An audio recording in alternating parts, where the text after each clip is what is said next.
আসসালামু আলাইকুম। শুরুতেই মহান একাত্তরে যেসব বুদ্ধিজীবীদেরকে, আমাদের সূর্য সন্তানদেরকে হত্যা করা হয়েছিল, তাদের প্রতি বিনম্র শ্রদ্ধা জানাচ্ছি। প্রিয় দর্শক, 2024-এর আজকের এই দিনটি শহীদ বুদ্ধিজীবী দিবস আমাদের অনেক কিছুতে চোখ খুলে দিয়েছে। আমি বলছি না সব কিছুতেই আমাদের চোখ খুলে গেছে, অবশ্যই এখনও অনেক কিছুতে আমাদের দ্বিধা, দ্বন্দ্ব, সংশয়, প্রশ্ন অনেক কিছু রয়ে গেছে। হয়তো খুব শীঘ্রই সব কিছু স্পষ্ট হবে। আমি সে বিষয়ে একটু আলোচনা করব এবং প্রথমেই প্রশ্ন রেখে নেই, 2024-এর বিপ্লবীরা বুদ্ধিজীবী দিবসের দিনটিতে কোথায় ছিলেন বা কোথায় আছেন, সে বিষয়ে অবশ্যই কিছু মন্তব্য আমার রয়েছে, কিছু কথা রয়েছে। তার আগে শহীদ বুদ্ধিজীবী দিবসে মিরপুরে জাতির সূর্য সন্তানদের শ্রদ্ধা নিবেদন করেছেন তাদের প্রতি আমাদের প্রধান উপদেষ্টা এবং রাষ্ট্রপতি এবং হাতে গোনা কয়েকজন উপদেষ্টা। তাদের মধ্যে অধ্যাপক ডক্টর আসিফ নজরুল এবং আমাদের প্রধান উপদেষ্টার প্রেস সচিব গণমাধ্যমকে কি বলেছেন সেটি একটু আপনাদেরকে জানাতে চাই আলোচনার সুবিধার্থে। আইন উপদেষ্টা অধ্যাপক আসিফ নজরুল বলছেন গণমাধ্যমকে, শহীদ বুদ্ধিজীবীরা যে স্বপ্ন, প্রত্যয় এবং দেশপ্রেম নিয়ে সংগ্রামে ঝাঁপিয়ে পড়েছিলেন সেটারই কন্টিনিউশন বা ধারাবাহিকতা ছিল আমাদের জুলাই গণ অভ্যুত্থান। আমাদের তরুণরা, ছাত্ররা জীবনের মায়া উপেক্ষা করে গণতন্ত্র, মানুষের অধিকার, বৈষম্যহীন সমাজ প্রতিষ্ঠা এবং শোষণমুক্ত সমাজ প্রতিষ্ঠার জন্য লড়াই করেছেন। তরুণদের আত্মত্যাগের বিনিময়ে রাষ্ট্র গঠনের যে দ্বিতীয় সুযোগ এসেছে তা যেন কোনোভাবেই নষ্ট না হয়, সেটাই যেন সবার প্রত্যয় হয়। আর আমাদের প্রধান উপদেষ্টার প্রেস সচিব শফিকুল আলম বলছেন, শহীদ বুদ্ধিজীবীদের আদর্শ ও দেশ গড়ার স্বপ্ন ধারণ করে অন্তর্বর্তী সরকার। নতুন বাংলাদেশকে নিয়ে আমরা স্বপ্ন দেখছি, যে নতুন বাংলাদেশ গড়ার প্রত্যয়ে অধ্যাপক ডক্টর মোহাম্মদ ইউনূস এগিয়ে যাচ্ছে। এটি শহীদ বুদ্ধিজীবীদের যে স্বপ্ন ছিল তারই ধারাবাহিকতা। সেই আলোকেই আমরা এগিয়ে যাচ্ছি। ডক্টর ইউনূসের পুরো টিম আমরা শহীদ বুদ্ধিজীবীদের আদর্শ ধারণ করি। এই যে প্রেস সচিব শফিকুল আলমের যে শেষ মন্তব্যটি, যে ডক্টর মোহাম্মদ ইউনূসের পুরো টিম আমরা শহীদ বুদ্ধিজীবীদের আদর্শ ধারণ করি, এ কথা বারবার তাদেরকে বলতে হচ্ছে। কেন বলতে হচ্ছে? এক ধরনের ভয়ঙ্কর সন্দেহ বর্তমান সরকারের প্রতি সাধারণ মানুষের মধ্যে এক ধরনের সন্দেহ জন্মেছে যে বর্তমান সরকার কি মুক্তিযুদ্ধের চেতনা ধারণ করে, লালন করে। বিভিন্ন কর্মকাণ্ডের মধ্য দিয়ে এই প্রশ্নগুলো উঠেছে এবং বারবার সেটি তাদের মুখ থেকে বের হতে হচ্ছে, না না আমরা মুক্তিযুদ্ধের আদর্শ ধারণ করি। করলে ভালো কথা, কিন্তু বাস্তবতা কি বলছে? যেই জুলাই গণ অভ্যুত্থান বা আগস্ট গণ অভ্যুত্থানের কথা বলা হচ্ছে, যাদের নেতৃত্বে এই গণ অভ্যুত্থান সংঘটিত হয়েছে, তাদেরকে উদ্দেশ্য করে অধ্যাপক আসিফ নজরুল যে কথাগুলো বলেছেন, যে যে স্বপ্ন, প্রত্যয় এবং দেশপ্রেম নিয়ে সংগ্রামে ঝাঁপিয়ে পড়েছিলেন আমাদের শহীদ বুদ্ধিজীবীরা, আমাদের 30 লাখ শহীদ, তারই কন্টিনিউশন জুলাই গণ অভ্যুত্থান। আসলে কি তাই? আমরা সাধারণ মানুষ, যেহেতু এটা ছাত্র জনতার গণ অভ্যুত্থান ছিল, সাধারণ মানুষ সেটি মনে করেছিল। এবং এই জায়গায় একটি কথা স্মরণ করিয়ে দিতে চাই আমি আবারও, যেটি প্রায় আমি 7 জানুয়ারি নির্বাচনের আগে বলেছি। কমিউনিস্ট পার্টির মুজাহিদুল ইসলাম সেলিম একটি কথা বলেছিলেন, গণতন্ত্রকে হত্যা করে মুক্তিযুদ্ধের চেতনা বাস্তবায়ন করা যায় না। আওয়ামী লীগ গণতন্ত্রকে হত্যা করেছিল, তারা মুক্তিযুদ্ধের কথা বারবার আউড়ে আসছিল। সেই কথাটাই তিনি বলেছিলেন যে এইভাবে মুক্তিযুদ্ধের চেতনা বাস্তবায়ন করা যায় না। ঠিক এই জায়গা থেকেই আমাদের সাধারণ মানুষের প্রশ্ন যে হ্যাঁ, আমরা মনে করেছিলাম 71-এর চেতনা ধারণ করেই গণ অভ্যুত্থান সংগঠিত হয়েছিল, স্বৈরাচার বিরোধী আন্দোলন সংগঠিত হয়েছিল, কিন্তু এখন আমরা অনেকেই কনফিউজড।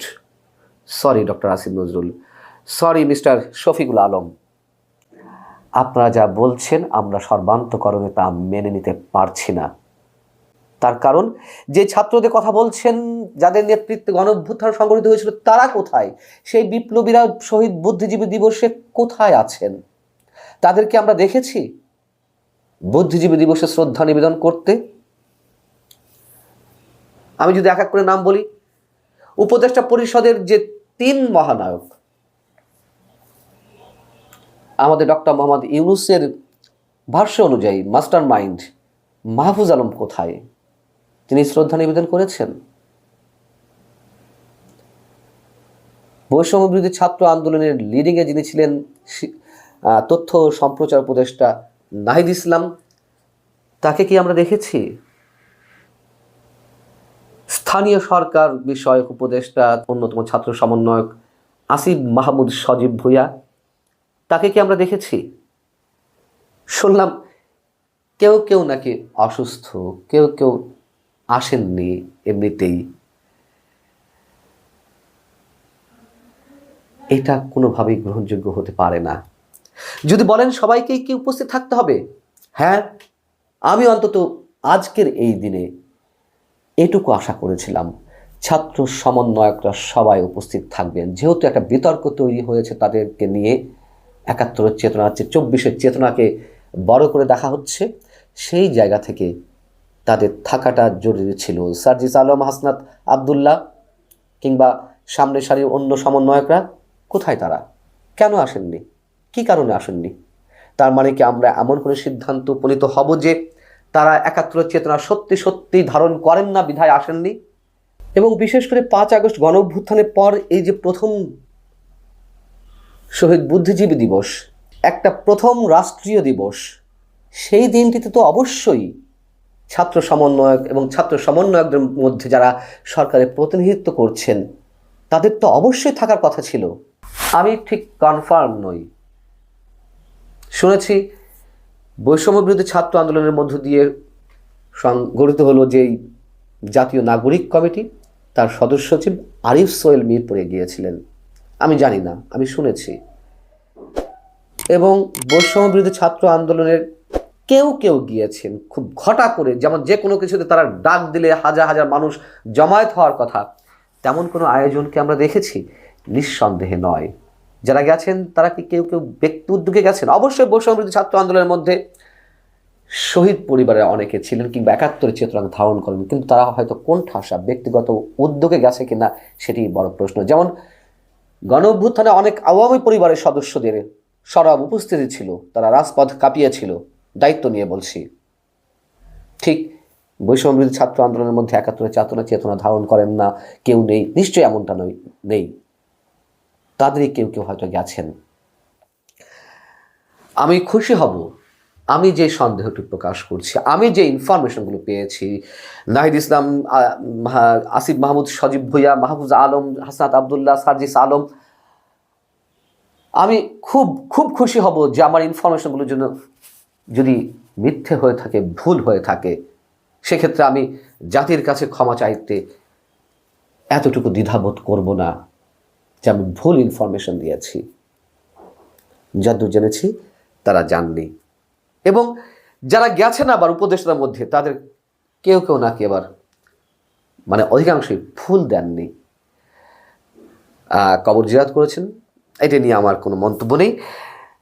শেষ একটা কথা বলি, কথায় কথায় শহীদ মিনারকে ব্যবহার করা হয়। বৈষম্য বিরোধী ছাত্র আন্দোলনের যে কোনো প্রোগ্রামে এটা কি তাহলে সাধারণ মানুষের ইমোশনকে নিয়ে খেলা করা হয়? শহীদ মিনারকে যদি শ্রদ্ধা করা যায়, শহীদ মিনারকে যদি সত্যি সত্যি ধারণ করা যায়, ৭১-এর চেতনাকে কেন ধারণ করা যায় না? শহীদ বুদ্ধিজীবীরা কেন প্রকাশ্যে শ্রদ্ধা পান না তাদের পক্ষ থেকে? আমার অনেক প্রশ্ন। আমি আবারও বলি, আমি যদি ভুল প্রমাণিত হয়ে থাকি আমি ক্ষমা চেয়ে নেব, কিন্তু তার সুযোগ বোধহয় নেই। আল্লাহ হাফিজ, ভালো থাকুন সবাই।